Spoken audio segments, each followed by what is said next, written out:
Hi, I am Bhavik Thakkar. Welcome to Bititude. If you're more comfortable with English language, please hit the I button and watch the English version of exact same video. लेकिन अगर आप Hindi language से ज़्यादा comfortable है तो फिर इसी video में बने रहिए।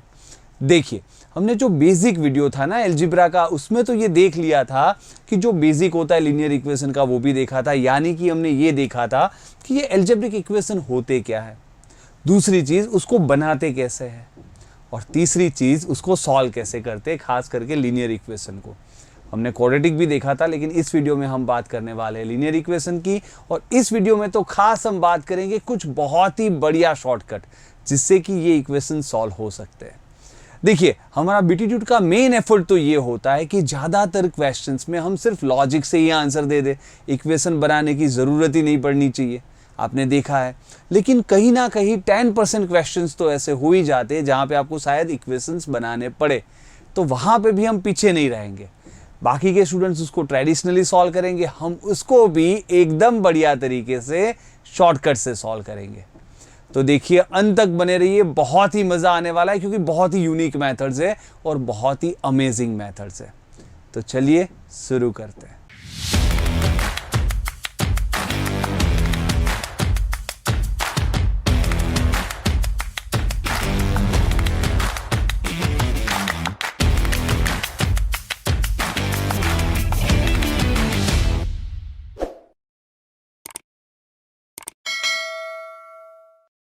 अच्छा देखिए, क्वेश्चन ये बनता है तो फिर ये इनोवेटिव टेक्निक्स होती कौन सी है ना।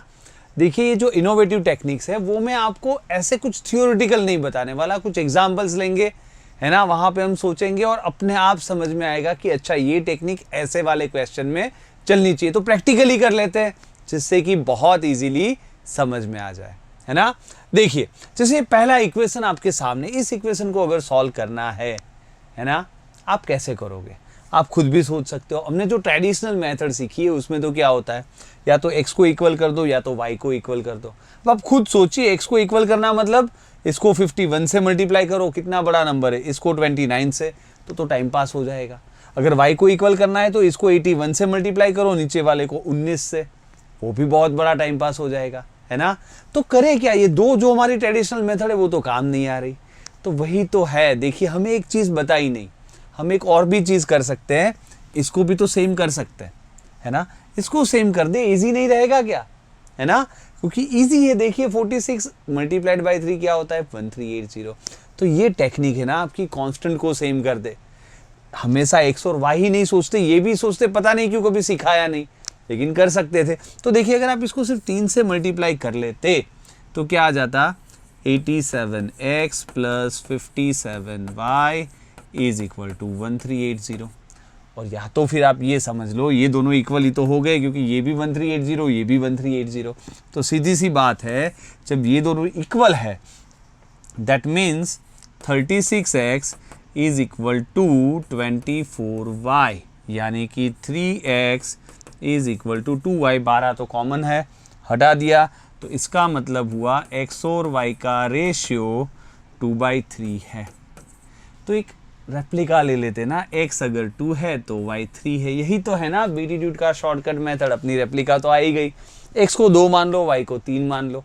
अब देखिए, अगर x को 2 मानता हूं तो ये हो जाएगा 58, प्लस y को 3 मानता हूं तो ये हो जाएगा 57, टोटल हो जाएगा 115। लेकिन ये तो मेरी रेप्लिका है, रियल नंबर कितना है 460, यानी कि 4 गुना, है ना। 115 का जो से 4 गुना पता चला, बात खत्म। x कितना है, 2 का 4 गुना 8, और y कितना है, 3 का 4 गुना 12, है ना। बहुत ही बढ़िया मेथड। तो आप सोचिए, ट्रेडिशनल मेथड से अगर आपने ट्राई किया तो कितना टाइम लगा और इससे कितना लगा, है ना। तो डिपेंड्स, क्वेश्चन को देखा करो किस टाइप का क्वेश्चन है। x को सेम करना ईजी है, y को सेम करना ईजी है, कुछ भी नहीं है तो थोड़ी छोड़ के आ जाएंगे, टोटल को सेम कर लो, है ना। तो ये वन ऑफ द टेक्निक हुई। देखिए, बहुत अलग अलग टेक्निक्स है, वो डिपेंड करता है क्वेश्चन कैसा है, पर ये एक टेक्निक हुई, है ना। चलिए, दूसरा इक्वेशन आपके सामने ये रहा, इसको कैसे सॉल्व करें, पोज करके आप ट्राई कर सकते हो। लेकिन आप सोचोगे सर इसमें तो x को इक्वल करना भी टफ है, y को इक्वल करना भी टफ है, और ये जो कांस्टेंट है उसको भी इक्वल करना टफ है, तो ये वाली मेथड भी काम नहीं आएगी, है ना। तो इसमें करना क्या है, देखिए वही तो है ना, नंबर्स देख के हमारी स्ट्रेटेजी चेंज होगी, किस टाइप के इक्वेशंस है। देखिए समझाता हूँ, यहाँ पे अगर आप समझो तो एक्स वाई का टोटल सेम है ना, 129 और 143 का टोटल 272, और 141 और 131 का टोटल वो भी 272। तो जब ये टोटल सेम होता है ना, तो भी एक बहुत बढ़िया मेथड निकल के आती है। वो क्या आती है, देखिए समझाता हूँ, बहुत सिंपल है। सिंपली एक में से दूसरा इक्वेशन माइनस कर लीजिए, क्या आएगा आपको, देखिए 12x है ना, अरे इक्वल गलत लिख दिया, माइनस करना था, -12y, ठीक है, इक्वल नहीं है, -12y इज इक्वल टू 24, यानी कि अच्छा ये -12x होना चाहिए था ना, एक सेकेंड, अच्छा मैंने एक्चुअली इसमें से ये माइनस किया है, तो फिर यहाँ पे -24 लिखना चाहिए, सॉरी मैं कर रहा था ऐसे, इसमें से ये माइनस तो 12x, इसमें से ये माइनस तो -12y, तो इसमें से ये माइनस तो -24, यानी कि x माइनस वाई आपका -2 है, या दूसरी लैंग्वेज में बोले तो y माइनस x आपका 2 है ना। देखिए एक तरीका है, समझिए, जब भी ये टोटल हो ना, इसको सॉल्व करने के भी दो तरीके हैं। मैं दोनों लॉजिक आपको बताता हूँ जो आपको पसंद पड़े। एक तो क्या है, एक में से दूसरा माइनस कर दो, आपको ये तो मिल जाएगा। इसका मतलब कि आप समझो y, अब इसको जस्ट एक लैंग्वेज से समझो, ठीक है, प्रैक्टिकल एग्जांपल से समझो कि भाई 129 बॉयज है, 143 गर्ल्स है, टोटल 1646 रुपीज़ है, ठीक है। अब हर बॉयज के पास x रुपीज़ है, हर गर्ल के पास y रुपीज़ है, तो इसका मतलब क्या हुआ, गर्ल के पास 2 रुपये ज़्यादा है ना। तो करेंगे क्या, गर्ल को 2-2 रुपये दे दो ना, 143 गर्ल्स है, सबको 2-2 रुपये तो एक्स्ट्रा देने ही पड़ेंगे, तो 143 का इंटू 2, तो ये 286 अगर रुपीज़ निकाल दे तो बॉयज़ गर्ल्स के पास सेम रुपए है, तो फिर ये टोटल रुपए में से जो 2-2 रुपये ज़्यादा है गर्ल्स को वो दे देते हैं ना, ये दे दिए, बचा क्या 1400 में 40 कम, यानी 1360 बच गया। अब ये तो सबके पास इक्वल है, बॉयज़ गर्ल्स के पास, बॉयज़ और गर्ल्स का टोटल कितना है 272, तो बांट दो ना, सबके पास इक्वल है 272, यानी 5-5 रुपये सबके पास है ना। तो मिल गया भाई, बॉयज़ एक्स कितना 5, गर्ल्स के पास तो हमें पता ही ना 2 ज़्यादा है, तो 7, 5 और 7 आपका आ गया आंसर, है ना, क्योंकि 2-2 रुपये तो हमने दिए ही थे। समझ में आ रहा है ना। तो ये होता है लॉजिक कि आप उसको नॉर्मली करने जाओगे तो बहुत बड़ा टाइम पास होने वाला है, लेकिन किया क्या, बहुत ही ईजी तरीके से इसको सॉल्व। अच्छा देखिए, इसको सॉल्व करने का एक दूसरा भी तरीका था, कब, जब ये टोटल सेम होता है। तो देखिए दूसरा तरीका बताता हूँ, इसको हटाता हूँ, ठीक है। देखिए ये तो समझ में आना ही चाहिए, आप बैक एंड फोर्थ चले जाओ थोड़ा पीछे, वापस देख लो वीडियो को, समझ में आना चाहिए। अब देखिए दूसरा तरीका क्या, बहुत ही वो भी बढ़िया है। उस पर क्या सोचते हैं कि यार ये यहाँ से यहाँ 12x बढ़े ना, यानी बेसिकली मैंने y को x में कन्वर्ट किया, क्योंकि 12x कम हुए और वो 12x बढ़ गए। x को जब y को जब x में कन्वर्ट करता हूँ 12 तो 24 कम हुआ, यानी 2 का डिफरेंस पड़ता है, 2 कम होता है, -2 होता है, ऐसा बोल सकते हैं ना। हर एक y को जब कन्वर्ट कर, क्योंकि 12 को कन्वर्ट किया 24 कम हो गया, तो हर एक y को कन्वर्ट करता हूँ तो 2-2 कम होता है। अब देखिए बहुत ईजी है, ये 131y सबको इधर कन्वर्ट कर दो, तो जब सबको कन्वर्ट कर दूंगा तो 131 इधर कन्वर्ट होके 272yx हो जाएगा, सब y x में कन्वर्ट हो गए, है ना। और टोटल तो भाई 130y को जब कन्वर्ट कर रहा हूँ तो हर एक के 2-2 रुपये कम हो रहे हैं ना, 130y इंटू 2 यानी कि 262 कम हो जाएंगे, इसमें से 262 कम हो जाएंगे, यानी कि 14 में 40 कम, वही बात आ गई 1360। आपका x कितना, वही आ गया ना 5, और एक बार x 5 आ गया, बाद में तो हमें पता ही है कि वो 2 ज़्यादा है 7। समझ में आ रहा है नहीं, बढ़िया चीज़, गेटिंग दिस। तो इस तरह से भी आज सोच सकते थे, है ना। तो देखिए एक आध और एग्जाम्पल लेते, समझ में आए इसमें कौन सी ट्रिक करनी है, पर यहाँ तक समझ में आ रहा है। हमने एक इसका भी एग्जाम्पल लिखा कांस्टेंट, तो अब हमारे पास 2 ही मेथड नहीं रही कि x सॉल्व करो या y इक्वल करो, x इक्वल y इक्वल, या तो फिर टोटल इक्वल, और या तो फिर अगर ये टोटल सेम है तो एक बहुत ही बढ़िया मेथड है ना। अच्छा इसको कैसे करेंगे, आप पोज करके कर सकते हो। ज़्यादातर लोगों ने सोचा सर इसमें तो x भी इक्वल नहीं कर सकते, y भी नहीं, कांस्टेंट भी नहीं, और इसमें तो ये भी टोटल भी सेम नहीं है ना, ये 47 है, ये 141 है। तो लोगों ने सोचा सर ये तो कोई अलग ही मेथड है। देखिए कोई अलग नहीं है, थोड़ा समझा करो ना। इसका टोटल 47 है, यहाँ पे टोटल 141 है, तो 3 गुना ही तो है है ना, इसको सिर्फ 3 से मल्टीप्लाई कर दो। अब देखिए जब 3 से मल्टीप्लाई करेंगे तो 75x plus 66y is equal to 1200 में 24 कम 1176। ठीक है, ये तो मिल गया है ना। अब ये दो इक्वेशन में क्या है, टोटल सेम है ना, तो वापस वही दो मेथड। एक मेथड में हम क्या करते हैं, एक में से एक माइनस करते हैं। देखिए वापस एक सेम मेथड करता हूं तो एकदम क्लैरिटी आ जाएगी। एक में से एक माइनस मतलब इसमें से जब माइनस करूंगा, नीचे में से ऊपर वाला माइनस करता हूं तो ऑब्वियसली y ज़्यादा है, x कम हो रहा है, यानी कि 23y minus 23x is equal to, इसमें से ये माइनस किया तो 115। तो इसको उधर भेज दो, यानी y minus x is equal to 5। एक बार ये मिल गया ना, y minus x is equal to 5, यानी गर्ल्स के पास 5-5 रुपये ज़्यादा है तो गर्ल्स को 5 दे दो ना। यहाँ ये y है ना, यहाँ पे यूज़ कर लेते हैं, छोटा है ना, छोटे में यूज़ करेंगे, बड़े में क्यों थोड़े बड़े कैलकुलेशन करने। गर्ल्स को 5-5 रुपये दे दो, 22 इंटू 5 110 तो कम हो गए, 282 बचे। वो तो फिर सब में इक्वली बटेंगे क्योंकि जो ज़्यादा थे उसको दे दिए। 25 और 22 47 बॉयज़ गर्ल्स है, उसमें बांट दो, कितना आएगा 6 है ना, ये आ जाएगा 6, यानी सबको 6-6 मिलते हैं तो x आपका 6 और y कितना ज़्यादा था 5, यानी 11। 6 और 11 आपका आंसर है ना। बढ़िया ट्रिक, फाइन। देखिए ये एक तरीका था, दूसरा तरीका भी करता हूँ, इसको हटाता हूँ। ठीक है, इसको देखिए इरेज करते हैं, होपफुली आपको समझ में आया था। और दूसरा तरीका भाई, इसको 3 गुना तो करना ही है क्योंकि सेम तो करना है ना कोएफिशिएंट का टोटल, तो 3 गुना तो करना ही था दूसरे मेथड में भी। उसके बाद जो हम सोचते थे उसके बारे में देखते हैं। ये क्या था, 1176 था ना शायद, हाँ ओके। अब क्या करते हैं, देखिए अब मैं ये सोचता हूँ कि x कम हुआ, यानी x को y में कन्वर्ट किया, कितने 23, तो 115 भी क्या हुआ, बड़ा है ना, अब बड़ा है। x को y में जब कन्वर्ट करता हूँ, समझ में आ रहा है ना, 23x कम हो गए लेकिन 23x y बढ़ गए। तो x को जब y में कन्वर्ट किया, 23 को कन्वर्ट किया तो 115, यानी पर x y को कन्वर्ट करता हूँ तो 5 बढ़ता है ना। तो अब सबको कर देते हैं, ये 75 सबको यहाँ पे कन्वर्ट कर देते हैं। या तो आप कुछ भी उल्टा भी कर सकते हो, y को इधर कन्वर्ट कर दो, कुछ भी कर सकते हो, तो -5 करेंगे। x को y में कन्वर्ट करने से +5 होता है, यानी y को x में कन्वर्ट करने से -5 होता है। जो मर्जी कर सकते हो, आप उल्टा भी कर सकते हो। चलो ये 66 को यहाँ पे कन्वर्ट कर देते हैं, तो ये जब y को x में कन्वर्ट करेंगे तो हो जाएगा 141x, और जब y को x में कन्वर्ट करते, ध्यान रखना, तो 5-5 कम होंगे, 66 इंटू 5 330, तो 330 कम हो जाएंगे, यानी 846 है ना। ठीक है, और ये दिख ही रहा है ना, 14 इंटू 6 होता है 84, 1 इंटू 6 होता है 6। आपका x मिल गया 6, और एक बार x मिल गया 6, बाद में तुम्हें पता है 5 ज़्यादा है ना y, तो y आपका 11। तो देखिए ऐसे हो सकता है ना।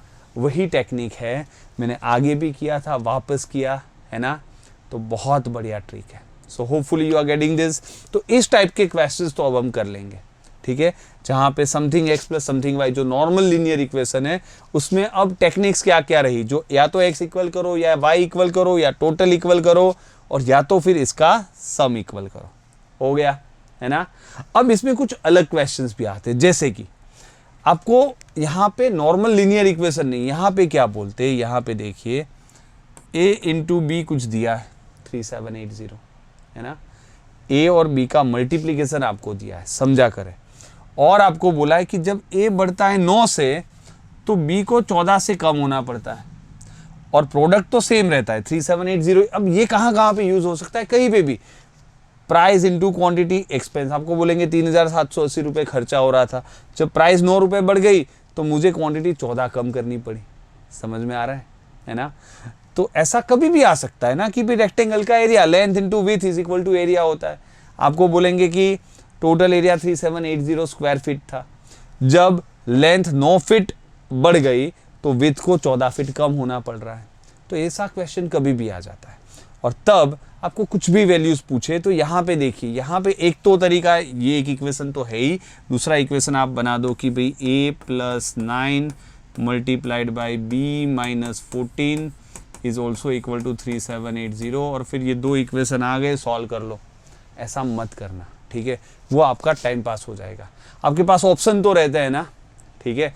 मान लो यहाँ पे मैं ऑप्शन देता हूँ, आपको पूछिए वैल्यू ऑफ a, एक ही चीज़ पूछिए वैल्यू ऑफ ए, और ऑप्शन भी दिए मान लो 60, 63, या तो फिर और क्या दे सकते हैं इसमें 54, 45, ऐसा कुछ भी, ठीक है।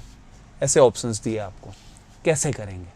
अब यहाँ पे देखिए कुछ नहीं करना ना, ऑप्शन से जाना है, सोचना है कि अगर ये मैं 60 ले लूँ, जब वो 9 बढ़ता है तो 69 हो जाएगा, तो क्या 69, अब इसको थोड़े फैक्टर समझ लो ना, इसको थोड़ा फैक्टराइज कर लो तो हमें क्लियरिटी बन जाए। इसको फैक्टर्स करने मतलब 10 तो है ही, है ना, 5 × 2 10 तो है ही इसमें, और 378 का क्या होगा 126 × 3, 126 × 3, या तो आप ये भी तो बोल सकते हो कि 27 इंटू, क्योंकि 27 3 बार आएगा, हाँ, मतलब आपको देखिए प्राइम फैक्टराइजेशन आना चाहिए, है ना। तो 27 इंटू 14, तो 27 इंटू 14 को मैं बोलूँगा 2 को यहाँ डाल देता हूँ और 7 अलग, ठीक है, ऐसे रख दिया, मतलब इसका प्राइम फैक्टराइजेशन कर दिया। इससे फ़ायदा क्या होता है मुझे पता चलता है। देखिए अगर मैं 60 डालूँ, अगर मैं ऑप्शन से 60 जाऊँ तो 60 इसका फैक्टर तो होना चाहिए ना। 60 क्या होता है 5 × 4 20 × 3 मिल जाएगा, लेकिन जब वो 9 बढ़ेगा तो 69 का एक फैक्टर 23 होता है, 23 तो इसमें है नहीं, तो वो ऑप्शन हो ही नहीं सकता, बात खत्म। 63 के लिए सोचता हूँ, अगर मैं 63 सोचूँ तो 63 तो चलो मिल जाएगा, 7 × 9 यहाँ से मिल जाएगा, लेकिन जब वो 9 बढ़ेगा तो 72, 72 में क्या होता है भाई 8 × 9, 9 तो यहाँ से मिल जाएगा, पर यहाँ तो 4 ही है, 8 तो हो नहीं सकता किसी भी तरह, तो ये ऑप्शन भी मत लो। 54 यहाँ से 27 और यहाँ से 2 हो सकता है 54, और वो जब 9 बढ़ेगा तो 63 वो भी हो सकता है। तो चलिए इसको ट्राई करते हैं। अगर मैं 54 लेता हूँ और 9 बढ़ता है तो 63 होता है, समझ में आ रहा है। मैं ए के लिए 54 ले रहा हूँ, जब वो 9 बढ़ेगा तो 63 होगा। अब सोचिए 54 जब लिया तो बी क्या होगा, तो बी में क्या होता है जो बाकी का 54 क्या था आपका 54 यानी 27 × 2, 27 यहाँ से 2 यहाँ से, तो एक 2 बच गया, एक 5 10 और एक 7 70 बच गया, है ना। और जब 63 हुआ तो क्या बच गया वो देखते हैं। 63 में मतलब मुझे लेना पड़ेगा 9 और 7, तो यहाँ से 3 बच गया था, 3 × 4 12 × 5 60। अब देखिए जब ये 9 बढ़ा, ये 9 तो बढ़ा, लेकिन क्या ये 14 कम हुआ, नहीं ये तो 10 ही कम हुआ, तो ये गलत है, तो ये ऑप्शन गलत है। ये ऑप्शन अब ट्राई अब करना क्या है, टिकी करना है, पर एक बार देख लेते हैं कि अगर ये 45 होता, 9 बढ़ के 54 बनता, और 54 का तो हमने अभी किया था इंटू 70 ही होता है, और 45 में क्या होगा कर लेते हैं ना, यहाँ से 9 हटाओ, यहाँ से 5 हटाओ, यहाँ से 3 × 4 12 × 7 84, तो ये आपको मिल भी गया। देखिए ये जब 9 बढ़ रहा है तो ये 14 कम हो रहा है ना 84 से 70, तो सही आंसर है 45। तो ये ट्राई करनी है, समझ में आ रहा है। इसको एग्जैक्टली आपको ऑप्शन से जाना चाहिए।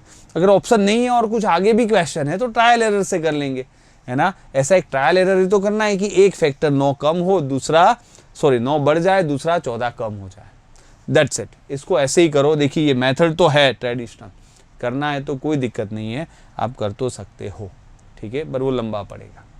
Fair enough, alright then what about this one. एक ये भी नहीं, ये तो सेम है आई थिंक। यहाँ पे एक ये भी आता है, यहाँ पे क्या है कोई वैल्यू नहीं देते, वहाँ पे तो यहाँ कांस्टेंट की वैल्यू दे दी थी ना, वो भी नहीं देते। क्या बोलते देखिए, जब ये 5 बढ़ता है तो बी 16 कम हो जाता है, और जब ए 1 कम हो जाता है तो बी 16 बढ़ जाता है। अब निकालो वैल्यू। और काफ़ी बार क्या तीनों वैल्यू थोड़ी पूछेंगे, एक ही पूछेंगे, तो उससे तो आप ऑप्शन से भी नहीं जा सकते, क्योंकि एक की वैल्यू दी होगी तो दूसरी 2 कैसे अज्यूम करोगे, है ना। तो वैल्यू तो आपको एक ही पूछी होगी, ए बी या सी, तीनों दी होगी तो ऑप्शन से आप जा सकते हो तीनों में ट्राई करके, है ना। लेकिन ऑप्शन में सिर्फ एक पूछा होगा, ए या बी या सी, तो कैसे करें। फॉर एग्जाम्पल चलिए यहाँ पे सिर्फ सी पूछा है, find the value of C. Option कुछ भी है, ऑप्शन है मान लो 50 60 70 75। चलिए आपको ट्राई करना है तो कर सकते हो, है ना। सोचिए कैसे ट्राई करोगे, कोई तरीका नहीं ऑप्शन से जाने का, तो फिर आपको इक्वेशन ही बनाने पड़ेंगे। अब नॉर्मल तरीका तो ये हो जाएगा, क्योंकि ए जब 5 से बढ़ता है तो आप बोलोगे अच्छा भाई a + 5, b को 16 से कम होना पड़ रहा है, और आपका ये तो कांस्टेंट है, टोटल मल्टीप्लिकेशन तो अभी भी वही रह रहा है, यानी पहले भी ab था अभी भी ab है, ठीक है ना। ओके, यहाँ पे a जब 1 से कम होता है, ये ट्रेडिशनल तरीका बता रहा हूँ, a-1, b 16 से बढ़ जाता है, और तो भी टोटल तो वही रहता है, यानी कि ab।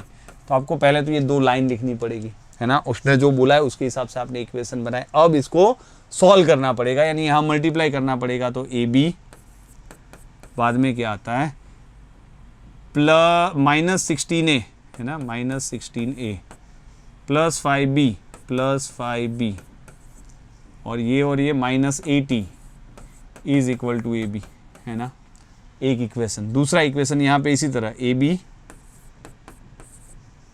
प्लस 16a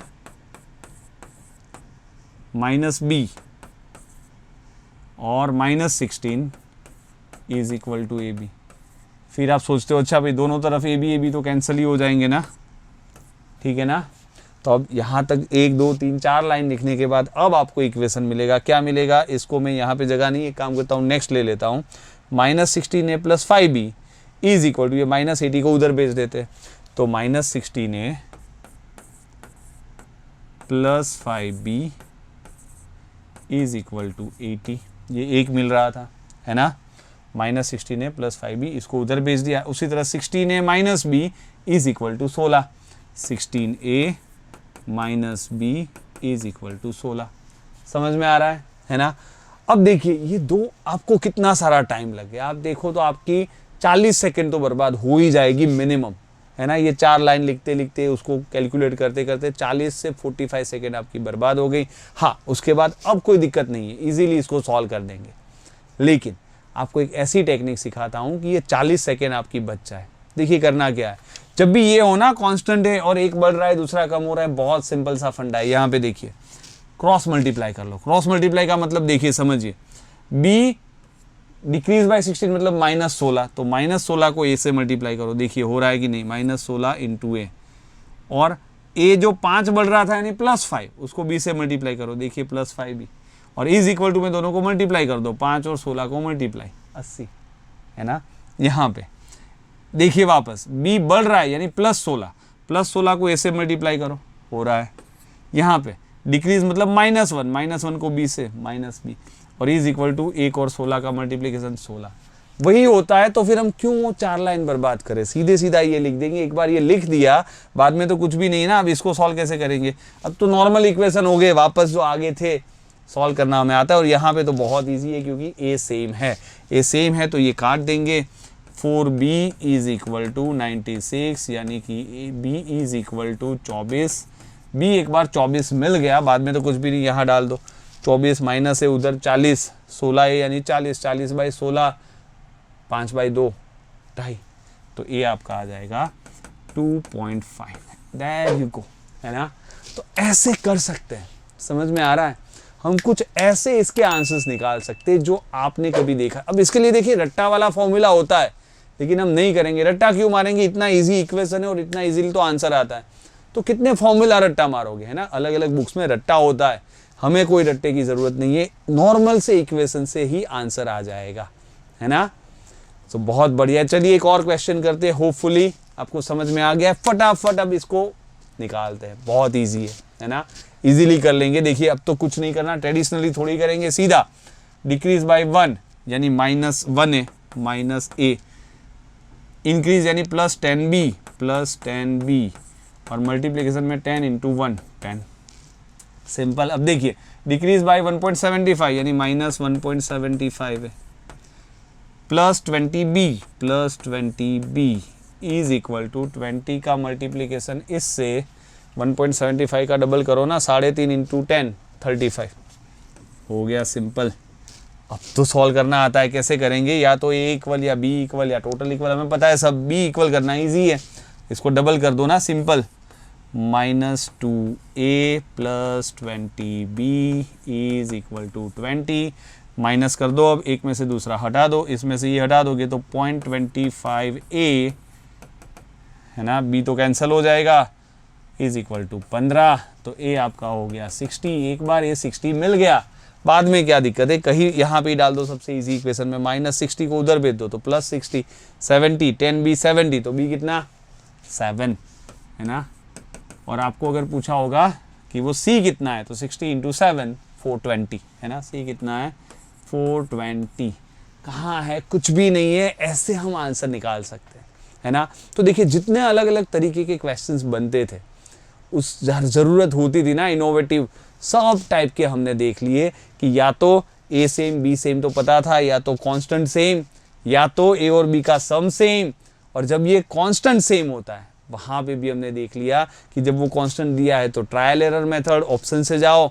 और या तो फिर ये कांस्टेंट हमें दिया ही नहीं है, तीनों चीज नहीं दी है, तो ये वाला क्रॉस मल्टीप्लाई वाला फंडा है ना, और सिंपल से इक्वेशन बन जाएंगे और फटाक से आंसर मिल जाएगा। तो that's about it for this particular video. I hope you enjoyed it.